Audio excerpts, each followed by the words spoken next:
हम लोग previous video में पढ़े थे कंटिन्यूटी कितने टाइप का था, डिसकंटिन्यूटी कितने टाइप का था, मतलब थ्योरी हम लोगों ने पढ़ रखा था। आज हम लोग उस पर पहले एनसीईआरटी बेस्ड इजी क्वेश्चंस बनाएंगे। इस वीडियो में पढ़ेंगे हम लोग कि कैसे हम लोग उसका एप्लीकेशन करते हैं। ठीक है, आइए मैंने पहला क्वेश्चन लिख रखा है, आपका फुली एनसीईआरटी बेस्ड क्वेश्चन है कि यहाँ पर fx लिखा हुआ है, ऐसा कंडीशन दिया हुआ, कह रहा है कंटिन्यूअस है π/2 पर, तो हमें k का वैल्यू चाहिए। तो ध्यान से आप समझिए कि हम लोग पढ़े हैं कि LHL RHL अगर इक्वल हो और जिस वैल्यू पर हमें चेक करना है x = a पर, अगर तीनों इक्वल हो तो कंटिन्यूअस होगा। और पहले से लिखा हुआ ये कंटिन्यूअस है, इसका मतलब ये एग्जिस्ट कर रहा है और फाइनाइट है, तो इसी को तो हम लोग लिमिट बोलते हैं। यही तो मेरा लिमिट है। इसका मतलब हम ये भी बोल सकते हैं कि अगर मुझे किसी पॉइंट पर पता है कि कंटिन्यूअस है, इसका मतलब ऐसा वो होना ही है। अगर मैं बोलूँ कि जो फंक्शन है x = a पर कंटिन्यूअस है, इसका मतलब इसको फॉलो करेगा। तो एग्जैक्ट उसी टाइप का क्वेश्चन है। यहाँ पर कह रहा है कि ये कंटिन्यूअस है π/2 पर, तो मैं इस थ्योरी को फॉलो करते हुए लिख देता हूँ यहाँ कि ऐसा लिमिट x टेंड्स टू π/2 और यहाँ पर k cos x और यहाँ पर π-2x इक्वल टू f π/2 ये होगा ऐसा। और f π/2 का वैल्यू हमें पता है कितना है, 3 है।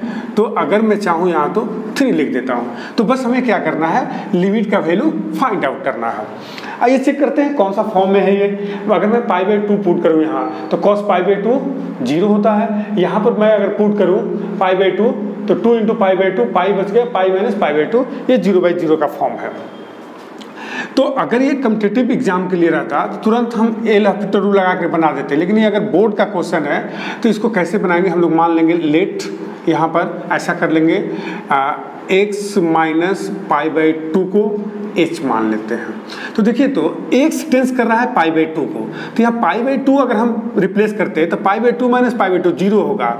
x टेंस कर रहा है, मैं लिख देता हूँ x tends to π/2 then h tends to 0, क्योंकि यहाँ π/2 पुट करेंगे तो π/2 - π/2 0 हो जाएगा। ये टेंस कर रहा है तो ये भी टेंस करेगा, ऐसा। अब रिप्लेस कर देते हैं हम, या मैं लिख देता हूँ लिमिट इसके जगह पर ऐसा h टेंस टू 0, ऐसा हमने रिप्लेस कर दिया। और k cos जितना भी यहाँ पर वैल्यू है हमारे पास, ओल्ड वेरिएबल x है, इसको न्यू वेरिएबल पे चेंज कर देंगे। तो x की जगह मैं लिख सकता हूँ π/2 + h, तो यहाँ लिख सकता हूँ π/2 + h हो गया। और यहाँ पर लिख देता हूँ मैं π-2, x की जगह π/2 + h, ये हो गया। अब यहाँ पर आते हैं हम लोग k cos π/2 + थीटा, ये जो है ये सेकंड क्वाड्रेंट में है, और सेकंड क्वाड्रेंट में cos क्या होता है, निगेटिव होता है, तो इसको मैं लिख देता हूँ माइनस साइन, थीटा की जगह h है तो h, मतलब cos π/2 + थीटा चेंज कर जाएगा, साइन में चला जाएगा, सेकंड कोऑर्डिनेट है, सेकंड में cos नेगेटिव होता है तो माइनस हमने लिख दिया। और यहाँ मैं ऐसा करता हूँ पाई मल्टीप्लाई कर देता हूँ, -π - 2h कैंसिल आउट हो गया। यहाँ हो गया limit h tends to 0, minus minus plus हो गया, तो यहाँ मैं लिख देता हूँ k/2 साइन h/h, ऐसा हमने लिख दिया यहाँ पर। तो देखिए तो यहाँ पर इसका वैल्यू 1 हो गया, तो k/2 × 1 लिमिट हो गया k/2, इसका वैल्यू k/2 आ गया। और ये किसके इक्वल है, 3 के इक्वल है, 3 के इक्वल है, तो k का वैल्यू हो गया 6। ये हम लोग के पास आंसर आ गया। फर्स्ट क्वेश्चन का ये जो आंसर है मेरे पास आ गया कि k का वैल्यू जो है 6 होगा। इजी है, हम लोग बस एप्लीकेशन कर दिए कि ये कंटिन्यूअस दिया हुआ है, इसको तो लेफ्ट राइट इक्वल है, मतलब लिमिट इक्वल है, लिमिट जो है f π/2 के इक्वल है, तो हमने लिखा और इसको जो है बना दिया और आंसर आ गया इसका। ठीक है, अब हम लोग क्वेश्चन नंबर 2 पर जाते हैं।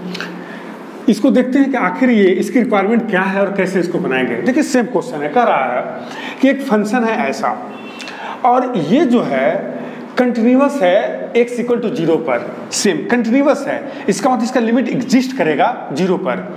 और हम पता है कि जब कोई भी फंक्शन कंटिन्यूअस होता है तो उसका जो लिमिट है उस पॉइंट के एग्जैक्ट वैल्यू के इक्वल होता है। तो मेरा एग्जैक्ट वैल्यू f0 है, इसका लिमिट इक्वल होगा। तो क्वेश्चन नंबर 2 मैं ऐसा लिख सकता हूँ, limit x tends to 0 1 plus x 1/x equal to f0, ऐसा होगा क्योंकि ये कंटिन्यूअस है 0 पर।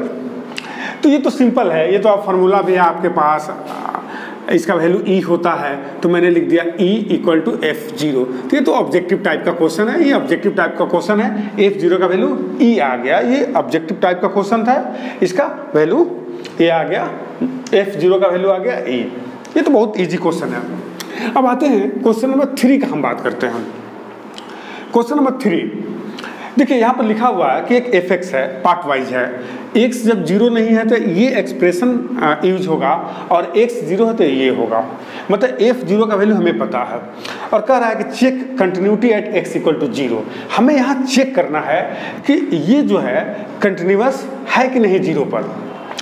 तो हम जानते हैं कि अगर मुझे चेक करना हो तो हमें चेक करना है एट x इक्वल टू 0, मतलब LHL इक्वल टू RHL और एग्जैक्ट, ये तीनों को चेक करेंगे, ये फाइंड आउट करेंगे, ये फाइंड आउट करेंगे, इसका वैल्यू हमें पता है f0 का वैल्यू 0 है। तो आइए सबसे पहले मैं LHL लिखता हूँ। तो इसका फॉर्मूला है s tends to 0 f minus h। तो f की जगह क्या है मेरे पास, a की जगह a माइनस h होता है यहाँ पर, तो a की जगह है 0 तो हम लिखेंगे 0 माइनस h। देखिए यहाँ से थोड़ा एक कैसे हम लिमिट यूज़ करते हैं कंटिन्यूटी में, एक्सप्रेशन भी कैसे यूज़ करते हैं अगर पार्ट वाइज हो, यहाँ समझना है। 0 माइनस h मतलब ये जो वैल्यू है यहाँ पर, अब ये 0 नहीं रहा, 0 में से समथिंग हमने सब्ट्रैक्शन कर दिया तो 0 तो नहीं रहा, 0 से लेस हो गया। तो 0 पर तो ये एक्सप्रेशन है, यही है जो 0 पर नहीं है, तो ये एक्सप्रेशन हम यूज़ करेंगे। तो मेरे पास आ गया क्लियर कि ये एक्सप्रेशन यूज़ करेंगे। तो 0 माइनस h यहाँ x की जगह माइनस h रिप्लेस करेंगे, इसमें पुट कर देंगे, जहाँ जहाँ x है वहाँ माइनस h। तो मेरे पास आ जाएगा यहाँ पर limit h tends to 0, minus h put करते हैं तो माइनस h का स्क्वायर और यहाँ पर साइन -1/h। अब देखिए यहाँ आते हैं, समझने की बात है ये, यहाँ पर लिमिट h टेंड्स टू 0, ये h स्क्वायर हो जाएगा, साइन माइनस थीटा चाहूँ तो मैं ऐसा भी लिख सकता हूँ, यहाँ समझना है। देखिए ये जो वैल्यू है अगर ये नहीं रहता, हम लिमिट पुट करते हैं तो 1/0 इन्फिनिटी होता। तो हम जानते हैं कि ये जो एंगल है ये फिक्स नहीं है मेरे लिए, वैल्यू फिक्स नहीं है। जब एंगल फिक्स नहीं है तो उसका जो आउटपुट आएगा वो भी फिक्स नहीं आएगा। जब फिक्स नहीं आएगा तो ये जो है इसका लिमिट एग्जिस्ट नहीं करेगा, ठीक है। लेकिन हम ये जानते हैं कि जो साइन का ये जो वैल्यू आने वाला है वो -1 और 1 के बिटवीन होगा, ये तो फिक्स है। साइन थीटा का वैल्यू हमेशा -1 और 1 के बिटवीन होता है, तो ये फिक्स है। अब यहाँ पर हमें पता है कि इसका वैल्यू 0 पुट करेंगे, इसका वैल्यू फिक्स है, रेंज फिक्स है कि -1 से 1 के बीच में होगा, फाइनाइट है। ये नहीं पता है कि एग्जैक्ट क्या होगा, तो ये फाइनाइट वैल्यू में जब 0 से मल्टीप्लाई करते हैं तो 0 होता है, तो ये ओवरऑल क्या हो गया, इसका लिमिट 0 हो गया। इस लॉजिक को हम लोग यूज करेंगे यहाँ, ये 0 हो गया। अब इसी तरह हम लोग RHL लेते हैं, RHL तो इसका फॉर्मूला है limit x tends to 0, h tends to 0 f a plus h, तो 0 प्लस h यहाँ हम लोग लिखेंगे। फिर मेरे पास ये जो एक्सप्रेशन है 0 प्लस h मतलब 0 नहीं रहा, 0 से एक्सीड कर गया, 0 से एक्सीड कर गया है, आगे बढ़ गया है, तो यही एक्सप्रेशन यूज करेंगे। अब हम यहाँ पर x की जगह h पुट करेंगे तो यहाँ पर हो जाएगा h square sine 1/h। Same कहानी, इसका वैल्यू -1 के बिटवीन होगा और इसका वैल्यू 0 होगा, तो 0 इंटू फाइनाइट 0, मतलब मेरे पास लेफ्ट हैंड लिमिट 0 आया, राइट हैंड लिमिट 0 आया और एग्जैक्ट जो वैल्यू है वो आ गया 0, मतलब तीनों इक्वल है। इसका मतलब हमें चेक करना था तो x इक्वल 0 पर ये क्या है, तो ये कंटिन्यूअस है। तो हम लिख सकते हैं कि fx is continuous at x equal to 0, मतलब x इक्वल टू 0 पर ये क्या हो गया, कंटिन्यूअस हो गया। इस तरह इस क्वेश्चन को हम लोग ने बना रखा, ठीक है। क्वेश्चन नंबर 4 पर आते हैं। क्वेश्चन नंबर 4 थोड़ा थोड़ा सा अब अच्छा है, जो अभी हम लोग क्वेश्चन तो कोई अच्छा बुरा नहीं होता है, जो आपसे बन गया वो इजी है, जो नहीं बना वो टफ है। यहाँ आते हैं थोड़ा इस पर लिखा हुआ है कि हमें चेक करना है कंटिन्यूटी, और कोई पॉइंट नहीं लिखा हुआ है, अच्छे से समझना है, कोई पॉइंट नहीं लिखा हुआ है। इसका मतलब हमें दो चीज़ों पर चेक करना है, एक कि इंटीजर के लिए और दूसरा फ्रैक्शन के लिए, ठीक है। तो हम सबसे पहले इंटीजर के लिए चेक करते हैं कि क्या ये इंटीजर पर कंटिन्यूअस है कि डिसकंटिन्यूअस है, उसकी बात करते हैं। तो देखिए इनफाइनाइट इंटीजर्स है तो बहुत लोग क्या करते हैं कि इसको चेक कर लेते हैं 1 2 3 पर और सिमिलरली लिख देते हैं। हम लोग वैसा नहीं करेंगे, हम लोग ऐसा करते हैं, 2 पॉइंट पर चेक करना है सबसे पहले। तो हम लोग मान लेते हैं x = i, ये एक इंटीजर है, इस पर हम लोग चेक करते हैं। आइए, तो मैं LHL फाइंड आउट करता हूँ, यहाँ पर लेता हूँ लिमिट h टेंड्स टू 0, हम लोग लिखते हैं a-h, a की जगह i है, i-h। एक्सप्रेशन तो मेरे पास एक ही है, तो यहाँ मैं लिख देता हूँ i-h। अच्छे से अब यहाँ समझना है कि i-h, जैसे मान लीजिए मेरे पास कोई i का वैल्यू 2 है, तो मैं इसको ऐसे लिख रहा हूँ यहाँ पर ऐसा। इसका मतलब क्या हुआ कि इसमें से 2 में से मैंने बहुत छोटा अमाउंट को घटा दिया, तो ये जो वैल्यू हो गया वो क्या हो गया, 2 से कम हो गया, मतलब 1 और 2 के बिटवीन हो गया, मतलब ये क्या हो गया, 1 हो गया इंटीजर वैल्यू, क्योंकि किसी का वैल्यू 1 और 2 के बिटवीन हो तो इंटीजर 1 होता है। मान लीजिए कि अगर हमने 3 लिया रहता, 3, तो यहाँ लिखते 3-h। तो देखिए, तो 3 में से अगर हम कोई चीज़ सब्ट्रैक्शन करेंगे तो नंबर कहाँ चला जाएगा, 2 और 3 के बीच में, तो इंटीग्रल वैल्यू क्या हो जाएगा, 2 हो जाएगा। तो हम क्या देख रहे हैं कि अगर 2-h है, इंटीग्रल वैल्यू 1 है, 2 से कम है। अगर मेरे पास 3 है तो इंटीग्रल वैल्यू 2 है। अगर मेरे पास 4 रहेगा, 4-h, तो देखिए तो 4 में से कोई भी नंबर थोड़ा सा, बहुत लिटिल अमाउंट सब्ट्रैक्शन करेंगे तो ये नंबर जो है 3 और 4 के बिटवीन आएगा। तो कोई नंबर अगर 3 और 4 के बिटवीन हो तो उसका इंटीग्रल वैल्यू क्या हो जाएगा, 3। तो हम क्या देख रहे हैं, 4 है तो 3 हो गया, 2 है तो 1 हो गया, 3 है तो 2 हो गया, मतलब एक उससे कम हो जा रहा है। तो सिमिलरली देखिए तो i-h है, इससे एक कम हो जाएगा, i में से एक घटा देंगे तो इसका इंटीग्रल वैल्यू कितना हो जाएगा, i-1। ये हो गया LHL। अब हम लोग RHL फाइंड आउट करेंगे। RHL यहाँ आते limit h tends to 0, i+h लिखेंगे यहाँ पर ऐसा। चलिए मैं थोड़ा फॉर्मूला भी लिख देता हूँ, f एक की जगह i है तो i+h, ऐसा हमने लिख दिया। अब यहाँ आते हैं limit h tends to 0, i+h। मैं सिमिलरली आपको एग्जांपल लेकर समझा देता हूँ, वही मैंने 2 ले लिया, 2+h। तो देखिए तो 2 में अगर कोई भी नंबर ऐड करेंगे, थोड़ा सा नंबर ऐड करेंगे तो वो नंबर जो है 2 से एक्सीड कर जाएगा। कहाँ चला जाएगा, 2 और 3 के बिटवीन। जब वो नंबर 2 और 3 के बिटवीन जाएगा तो इंटीग्रल वैल्यू 2 हो जाएगा, क्योंकि लोअर उसका जो इंटीजर है वही होता है। अगर हमने 3 ले लिया, 3+h, तो देखिए तो ये नंबर 3 से ज़्यादा चला गया, मतलब ये नंबर 3 और 4 के बीच में लाई करेगा, तो इंटीग्रल वैल्यू 3 हो गया। तो क्या देख रहे हैं कि अगर 2 है तो 2 है, 3 है तो 3 है, किसके लिए, +h के लिए।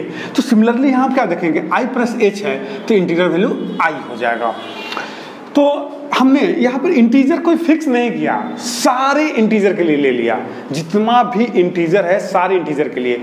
तो क्या देख रहा हूँ, LHL not equal to RHL है, LHL not equal to RHL है।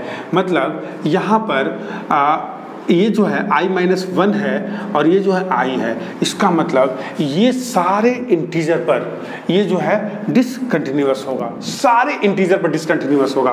तो इसका आंसर हो गया पहला। केस वाइज हम लोग पढ़ते हैं कि y equal to integer x is continuous at all integers. जितने भी इंटीजर्स है सारे इंटीजर पे ये डिसकंटिन्यूअस हो जाएगा, ठीक है। ये बात हुई इंटीजर पर, तो एक पॉइंट हो गया। अब हम लोग फ्रैक्शन की बात करेंगे कि क्या वाकई ये फ्रैक्शन पर क्या होता है। देखिए, इसको अगर हम ग्राफिकल मेथड की बात करें, थोड़ा ग्राफ से भी बहुत इजी है बताना, तो हम जानते हैं कि इंटीजर x का जो ग्राफ होता है, ये एलिमेंट्री ग्राफ है, 1 2 3 4 5 मैं लिख देता हूँ, यहाँ -1 या -2। तो इसका ग्राफ जो है ऐसा होता है, 1 पर होता है, फिर ये ये जो है ऐसा हो जाता है, ऐसा चलते जाता है, यहाँ पर ऐसा हो जाएगा, ऐसा हो जाएगा। तो देखिए तो सारे इंटीजर पर 0 पर ब्रेक है, 1 पर ब्रेक है, 2 पर ब्रेक है, 3 पर ब्रेक है। तो ऐसे भी देख करके लग रहा है कि सारे इंटीजर पर डिसकंटिन्यूअस है। तो ऐसे भी हम लोग बना सकते हैं। अब हम लोग फ्रैक्शन की बात करते हैं कि आखिर फ्रैक्शन पर क्या हो रहा है।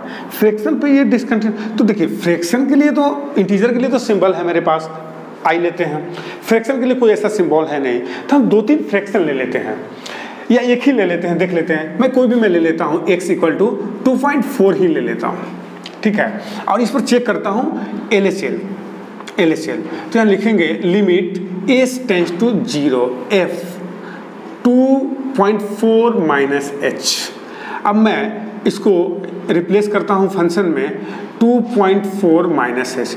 देखिए तो 2.4 में से थोड़ा सा सब्ट्रैक्शन करेंगे, थोड़ा सा, तो क्या होगा 2.34, ऐसा ही हो सकता है। ये नंबर 2 से तो छोटा नहीं होगा, क्योंकि h तो बहुत छोटा है, टेंड्स टू 0 है। तो 2.4 में से अगर हम कोई बहुत छोटा नंबर घटाते हैं, 0.11 भी घटाते हैं, तो फिर भी अगर 1 भी घटाते हैं, खैर 1 तो घटाते नहीं है, 1 तो बिग अमाउंट हो जाता है, फिर भी 0.5 घटाते हैं, ये भी बहुत बड़ा हो गया, बहुत छोटा नंबर घटाते हैं, फिर भी ये नंबर क्या होगा कि 2 और 3 के बिटवीन ही होगा। तो इसका इंटीग्रल वैल्यू क्या हो जाएगा, 2 हो जाएगा, सिंपल। अब इसी तरह हम लोग आते हैं इस पर RHL लेते हैं। RHL की बात करते हैं तो हम लोग लेंगे लिमिट s टेंड्स टू 0 2, फिर मैं फार्मूला लिख देता हूँ 2.4 + h होता है, ऐसा। अब हम लोग इसको फंक्शन में रिप्लेस करेंगे यहाँ, तो लिखेंगे 2.4 + h। तो देखिए तो 2.4 में बहुत लिटिल अमाउंट अगर ऐड करेंगे 0.0001 तो क्या होगा, ये 2.4 से 2.5 हो जाएगा, लेकिन 3 से एक्सीड तो नहीं करेगा। फिर भी ये क्या होगा, हमेशा 2 और 3 के बिटवीन ही होगा। तो ये नंबर 2 और 3 के बिटवीन है, तो इसका इंटीग्रल वैल्यू 2 हो गया, 2 हो जाएगा, ठीक है, ये हो गया। अब हम लोग एग्जैक्ट वैल्यू निकालते हैं। मेरे पास एग्जैक्ट वैल्यू निकालना है 2.4, तो हम इसको पुट करते हैं 2.4। तो देखिए तो ये 2 और 3 के बिटवीन है, तो इंटीग्रल वैल्यू 2 हो गया। तो क्या देख रहे हैं, LHL और RHL और इसका एग्जैक्ट वैल्यू तीनों इक्वल है। इसका मतलब ये कंटिन्यूअस है फ्रैक्शन पर। हमने एक फ्रैक्शन पर चेक किया, अब बोल सकते हैं किसी भी फ्रैक्शन के लिए यही लॉजिक यूज होगा। यहाँ 3.6 भी लेते थे, यही लॉजिक यूज होता, 4.5 भी लेंगे, यही लॉजिक यूज होगा। इसका मतलब ये कंटिन्यूअस होगा फ्रैक्शन पर। तो ये बहुत बढ़िया क्वेश्चन है कि इंटीजर जो है ये डिसकंटिन्यूअस होता है इंटीजर के लिए, ये इंटीजर फंक्शन बोलते हैं इसको, और कंटिन्यूअस होता है फ्रैक्शन पर। मतलब ये बोल सकते हैं कि डिसकंटिन्यूअस होता है इंटीजर के लिए। अब हम लोग आते हैं क्वेश्चन नंबर 5 पर। क्वेश्चन नंबर 5 को थोड़ा समझते हैं। थोड़ा सा मैंने लेवल बढ़ते जा रहा है इसमें, जो है स्लाइटली, बहुत ज़्यादा तो नहीं लेवल बढ़ रहा है, बस थोड़ा सा कि आपको सीखने का भी मौका मिले और अच्छे कुछ क्वेश्चन भी हो जाए। देखिए यहाँ पर क्या लिखा हुआ है कि fx है, 2 फंक्शन है अलग अलग, एक ये है और एक ये है, fx का ही पार्ट है। कह रहा है fx is continuous, fx continuous है किस पर, 2 पर। तो हमसे जानना चाह रहा है कि आप बताइए k का वैल्यू क्या होगा। तो देखिए यहाँ पर सेम चीज़ें हो गई कि हम ये भी बोल सकते हैं क्वेश्चन नंबर 5 में कि हमें चेक करना है x = 2 पर। तो हम बोलेंगे कि LHL और RHL इक्वल है किसके, इसके एग्जैक्ट वैल्यू के लिए, क्योंकि यहाँ पर लिखा हुआ कि ये कंटिन्यूअस है, यहाँ पर ऐसा लिखा हुआ है कि ये कंटिन्यूअस है, इसलिए ऐसा होगा। अब हम लोग इस पॉइंट पर आते हैं कि हम चाहें यहाँ पर तो ये भी कर सकते हैं कि ऐसा लिख सकते हैं लिमिट, यहाँ पर मैं लिख सकता हूँ लिमिट x टेंड्स टू 2, ऐसा fx = f2 का वैल्यू मेरे पास k है, ऐसा लिख देंगे तो ये भी आंसर हो जाएगा। कंटिन्यूअस बोल रहा है कि कंटिन्यूअस है। तो आते हैं हम लिमिट फाइंड आउट करते हैं इस एक्सप्रेशन का। तो देखिए लिमिट फाइंड आउट करेंगे तो ये एक्सप्रेशन यूज करें। क्यों? कि ये एग्जैक्ट वैल्यू नहीं है, ये x tends to 2। x tends to 2 का मतलब क्या होता है कि एग्जैक्ट वैल्यू नहीं, लिमिट हमें निकालना है। तो इसका हम लोग लिमिट निकालेंगे 2 पर, और जो एग्जैक्ट वैल्यू है मेरा f2 का वो k है, उसके इक्वल है। आइए फाइंड आउट करते हैं, लिमिट निकालते हैं यहाँ। तो मैं यहाँ लिखता हूँ x टेंस टू 2, यहाँ पर x square plus 1 by E के पावर 2 माइनस x है, और यहाँ पर ऐसा है।